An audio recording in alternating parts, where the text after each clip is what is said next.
crispy, crunchy, light and airy, but not greasy. This is the best fucking chicken I've ever made. Walk into any of Taiwan's night markets and you'll be hit with the delicious aromas of Taiwanese fried chicken. Dozens of vendors selling crispy, airy, crunchy fried chicken cutlets or popcorn chicken. What makes Taiwanese fried chicken different? American fried chicken typically uses wheat flour. Here, we're not using any flour at all. In fact, we're just using starches and the marinade itself as a way to adhere the starches. That results in a super crispy, crunchy coating with very, very little greasiness. I'm gonna show you how to make both versions, the popcorn chicken and the giant cutlet, starting from the butchery, to the marinating, to the dredging and frying, and finally seasoning with our not so secret spice blend. Let's get into it. We're on to step one, butchery. I have some boneless, skinless chicken thighs and some boneless, skinless chicken breasts. I'm gonna show you how to butcher the chicken thighs first for the popcorn chicken. So I'll set aside these cutlets. Now, we're using chicken thighs here primarily because it gives us a little bigger window for cooking. The thing about chicken thighs is that they can be cooked to a relatively higher internal temperature. So that lends itself to something that's small, with a small form factor like popcorn chicken. What I'm looking for here, 1-inch pieces. So I've just split it in half. I'm just gonna go in half again for this particular piece. And then I'm going to just cut about 1-inch pieces. One thing I like about chicken thighs in particular is that there's a lot of irregularity. That's because they've been boned out. The bone has been taken out. There's a lot of texture and a lot of opportunity for the dredge to adhere. And so you end up with a really nice craggy, crispy result. Big things I would look out for, big pockets of fat, sinew, things like this, membranous sort of fatty tissue. If there's anything like that, I'll just trim it off. And that is all of our chicken thigh cut into 1-inch pieces, ready to marinate. Our chicken thigh is done. I'm gonna set this off to the side. Before we get into cutlet butchery, I'm gonna need a Ziploc bag. I also need a mallet. So I'm just making a little incision, cutting the bag open on 2 sides, and then you should have a little opening like that. I've got 2 chicken breasts. They're roughly 400 grams each, so just shy of 2 pounds. I am just removing some of this extra tissue. Maybe if there's membrane here, I might come in and peel it off. I'm just gonna trim a little bit here, and then we're left with a pretty clean breast. Before I pound it though, I wanna do a couple things. So I'm gonna hold it point side down toward me, and if I look at the breast itself, I actually see a seam here, and that seam is where the tenderloin used to be. So I'm just gonna make a small incision right at this little crotch here. Tiny, tiny incision. At a certain point, you're gonna encounter some connective tissue. So you actually just wanna go knife up, and then that snaps that connective tissue slightly, and then you can continue with a tiny, tiny incision. And that's literally all you need to do for that side. And so at that point, when you go out to pound it, it's gonna be really nice and flat, and it'll pound out very easily without encountering some tough connective tissue. Now, because I'm left-handed, I'm actually gonna flip this 180. You'll notice that the chicken breast kind of slopes up this way. So it kind of goes up like this way. So I'm really gonna be focused on butterflying this fat portion. I'm not being very aggressive here. I'm just coming in long strokes. I'm just teasing apart that meat. And I'm really focused, if you can see on camera, on this part. It'll get thinner over here. I'm not too worried about that. I'm being really careful not to cut through the meat because that would create a hole in our cutlet. And so I'm just going light strokes. Really light strokes. Flattening and pressing as I go. I don't want to go too aggressive. I'm pretty happy with that. From here, we can start pounding out. So a smooth to slightly ridged edge or surface will do. And I'm just lightly pounding initially, working from the center out. I'm being really careful at the seam where I butterflied, because if I do hit too hard, I am gonna create a hole. So I really just wanna do very light pounding when I encounter that seam. But otherwise, I'm kind of going to town. So I'm looking for roughly 1/4 inch, maybe up to a 1/2 inch. Between 1/4 and 1/2 is the sweet spot. I'll flip. Just get the other side.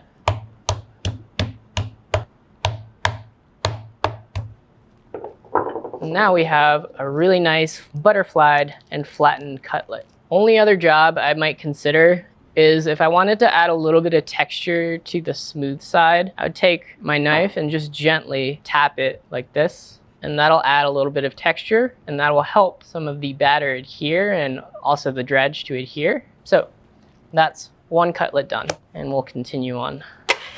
All right, so we have our butterflied and pounded cutlets. We've got our chicken thighs cut into 1-inch pieces. They're both ready to marinate. Marinade is the same across the board. We are going to add light soy sauce. That contributes most of the salinity, if not all of the salinity, in the marinade itself. We also have mijiu, which literally translates to rice wine. It's a fermented rice wine, Chinese rice wine. It is very reminiscent of sake. It's used for both cooking and drinking, so it has a very sweet, sort of slightly dry, but also mild flavor that lends itself to this application.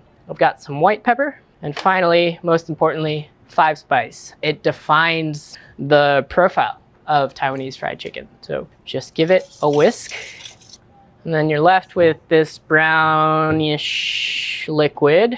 It is very powerful though, and smells very, very intense, which is great because we want to marinate and get a lot of flavor into our chicken. So for our chicken thighs, we go straight in. We're just gonna mix to coat. Just gently drape them in. Instead of really working with my fingers, I'm just sort of picking up and tossing to coat. Because these are a little bit more delicate, I don't want to disturb the meat as much. As long as everything is coated, we should be good.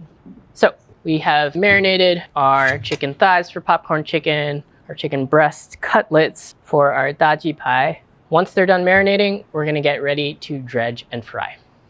For Taiwanese fried chicken, it's very common to have a spicy seasoning powder that's sprinkled on after it's fried. It's really nice because out of the fryer, the chicken is super hot. So when you sprinkle on some of the seasoning powder, it blooms. It actually turns a little bit darker, and then you really get more aroma coming off. We're gonna start by grinding some of our ingredients. Chili flake, heaven-facing chilies ground up, some bouillon powder. We've got salt, of course. And I'm just gonna give this maybe 10 to 15 pulses. And so that's at a pretty good point for me. There's still like very, very small chunks, but I kind of like that textural variance. So I'm just gonna go straight into a bowl here. We have our ground elements. Let's finish off the seasoning blend. So we've got a little bit of sugar, some white pepper, and then finally our rice vinegar powder. It's usually mixed with a bulking agent, something like maltodextrin. It adds nice acidity without being overpowering. I don't have to grind these things because they're already finely ground enough, so I'm just whisking them in. If I'm picking it up, it feels really nice in my hands. That is our finished seasoning blend, ready to use. We need to thicken our marinade. Instead of, say, dipping this chicken in like buttermilk or like eggs, we're just gonna thicken the marinade itself. Let's first start with our chicken thighs. This is gonna be our popcorn chicken. For thickening, we have 2 ingredients. We've got a little bit of egg white. I did say that traditionally maybe you would dip in whole eggs, but we do need a little bit of sticky protein here, so egg white is really helpful for that. We also have tapioca starch, and this is one of 2 starches that we'll be using. The reason why we're using 2 starches as opposed to 1 is because we want 2 separate phases here to create a sort of discernible barrier. Almost creates like a membrane. I tested into this. I used just 1 starch across the board in various trials, and I just wasn't getting as crispy of a result as opposed to using 2 different starches. Tapioca starch in particular is super cool because it doesn't necessarily gum up in the way that say, wheat flour or even potato starch does. It sort of retains this nice, almost chewy, crispy, squeaky membrane, and it retains a lot of moisture in a pleasant way without getting gummy. So we're gonna add our egg whites and our tapioca starch. And I'm really just working it with my fingers and my hand. I'm just looking to hydrate all of that tapioca starch. And the more I work it with my fingers and agitate, the stickier things get. And so you end up with these pieces that are really nicely coated in this starch marinade slurry. And that's gonna go a long way to getting a nice uniform crispy coating. So those are our coated chicken thighs. Now, on to our chicken cutlet. The order of operations is very similar. Ingredients are all the same, but a couple differences. I'm gonna need a separate tray. I'm gonna need a whisk, and we have our starch and our egg white. Depending on the marinade time, there might be a case where there's less marinade left in the bowl and not enough liquid to really hydrate the starch. So 1 egg white is a good starting point, and if you need more, you could add up to an additional egg white. So I have that just in case here. Instead of dumping all the starch and egg white in and mixing and really agitating, I'm gonna remove the cutlets first because they are more delicate. I don't wanna blow apart the meat and ruin all that hard work. And you'll notice these cutlets actually took up more of the marinade. That's okay. That's what our extra egg white is for. We'll go in with our tapioca. We've got 1 egg white. Just give a whisk. Immediately, I can tell there's not enough liquid in the bowl to really hydrate the starch. So I'm gonna need a little bit more egg white to help it along. So I've got an additional egg white here. Just gonna add that in. And some nice agitation. And that is a nice batter. It's a sticky little batter. So at this point, I'm gonna add in our cutlets. And just like the chicken thighs, they are well coated in this like slurry situation. It's got sticky egg white protein as well as starch. So the marinade has been thickened. These are ready to dredge and fry. So I've got both the chicken cutlet and the chicken thighs for popcorn chicken here. The process is pretty much the same ingredients wise, just a little bit of technique difference here. I've got a landing spot for our dredged material. So that'll be here. I've got my fryer oil going. I'm setting this to 360 degrees. I've got a spider, got some tongs. Lastly, we are going to need a container, a large, shallow container of our secret ingredient, sweet potato starch, specifically coarse sweet potato starch. Now, this, many would argue, is integral to achieving the texture of classic Taiwanese fried chicken. Sweet potato starch, and the coarse variety in particular, has some unique properties. It has a unique composition of amylose and amylopectin. Those starches, once they hydrate, once they're cooked, they form a really brittle, crispy lattice sort of network, right? Also the granule size. Because of this larger granule size, your perception of crunchiness is actually greater. So you get this balance that's really unique. It's super crunchy, crispy, and then it yields to like a little bit of a chewiness that's super, super pleasant. Coarse sweet potato starch, in my opinion, essential to good Taiwanese fried chicken.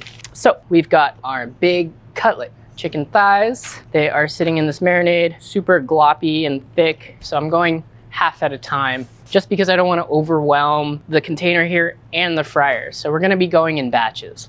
This is a situation where you're gonna wanna go straight from dredging to frying. So I'm just shaking the container, trying to get everything coated. If we did our job right, that egg white and tapioca starch mixture creates this nice glue for the sweet potato starch to really adhere. And that's well coated in the starch. So both our popcorn chicken and our chicken cutlet are dredged and ready for their first fry. So I've got my oil heated to 360 degrees. This is 2.5 inches of oil in a wok. We're gonna go straight in. This is a double fry process. The first fry is really to cook the chicken through and to evaporate most of the moisture. And in this first few seconds, I'm giving a little bit of a stir, just a little bit of agitation to release things from the bottom. These are gonna cook for about 2 to 3 minutes, not very long at all, until most of the moisture will have evaporated and the chicken is cooked through. All right, so it's been about 3 minutes. And that is the first half of our popcorn chicken. For the cutlet, I would budget around 4 to 6 minutes for this initial cook. And that's really to drive off all that moisture, just like the popcorn chicken, and to cook the cutlet through. It's a big piece, so it will take a little bit longer. Give it a flip. All right. And I'm gonna pull it at this point, right around the 5:30 mark. Let it drain sideways. Both our cutlets have gone through their first fry. Both of our batches of popcorn chicken have gone through their first fry. We're ready for our second fry. I'm bringing up the oil temperature to 375, a little bit higher, and that is meant to drive off all the rest of the moisture, get a really crispy result. Also get these a little more golden brown. To finish this up, I've got seasoning powder that we made earlier, and also traditional with Taiwanese popcorn fried chicken is Thai basil, and this will get deep fried at the very end and served together with our fried chicken. The last thing we'll need is a landing spot, so a big old bowl. I like a big bowl like this because you can really toss it without losing all of your chicken, and that's gonna be great for seasoning. So, all right, our oil is heated. Let's drop our chicken. Do not drop from high. I like to drop from the side so there's no big splashes. And you'll notice with this second fry, the temperature drop isn't as significant, and that's because these items are hotter to begin with. In the first fry, the chicken was quite cold. It was straight from the fridge even. So the temperature drop was significant. These bubbles are getting fewer and fewer. It's starting to die down a little bit. And at this point, I'll start pulling straight into the bowl. Hear that? Very crispy. All right, we are right around the 4-minute mark. Super crispy. Drain it off and set it down. And I'm gonna hit them immediately with our seasoning blend while it's still hot. And that's really to let the spice mixture bloom. At this point, we're gonna plate it up, eat it. But can't forget our fried basil. I'm just gonna turn off the fryer because the residual heat is plenty enough to cook this amount of fried basil. This is about 25 grams. You wanna make sure that your basil is pretty dry. If there's a little bit of moisture, you're gonna have some spattering and sputtering. We're just gonna go in. That first 10 seconds really is where all that spattering happens, the sputtering. Just gonna lightly stir. And then this really only takes probably 20 seconds total, 20 to 25 seconds. I can hear most of the water is evaporated off, starting to calm down a little bit, and we're good to go. And so you're left with a nice piece of fried basil. It's translucent, again, jade-like in quality. Our chicken is fried, it's seasoned. We have our fried basil ready to go. We're ready to plate up and serve. Let's start with our popcorn chicken. For that, I'm gonna take a piece of parchment. I'm just gonna start building. These are super crispy. I'm just gonna layer these in here. And that is a big old plate of Taiwanese popcorn chicken. For the cutlet, we've got these little pouches. You'll often find that the cutlet is served in like parchment or wax paper. A customer can basically hold the cutlet, and as they're strolling around the night market, just take little bites without getting their fingers greasy. So this is dredged pie, and it's the big cutlet you get at the night market. Let's give it a shot. That was insane. Crispy on the outside, really, really juicy on the inside. 5 spice, I'm getting a ton of that, the white pepper. And then at the end, that spice seasoning is hitting. Some of that acidity from the rice vinegar powder, like an assault on all of my senses, basically. So here, we've got a membrane all the way around. It's still crispy on the outside, and then the inside, it's not like gummy or anything like that. If I had to describe the texture, it's like crispy, yeah, but then there's like a squeaky chewiness to it that is super unique. I think that's a hallmark of this style of fried chicken. Let's taste our popcorn chicken. There's a different kind of crispiness going on here. There's more surface area of crispiness to meat. It's more snackable in my opinion. You still get all the flavors of the 5-spice and the white pepper. Everything is there. It's just a slightly different eating experience, but still delicious, still crispy. It's hitting all the marks for me. It was super tasty. So that's how you make Taiwanese fried chicken 2 ways. Check out the recipes on ChefSteps.com. Check us out on YouTube. Like and subscribe.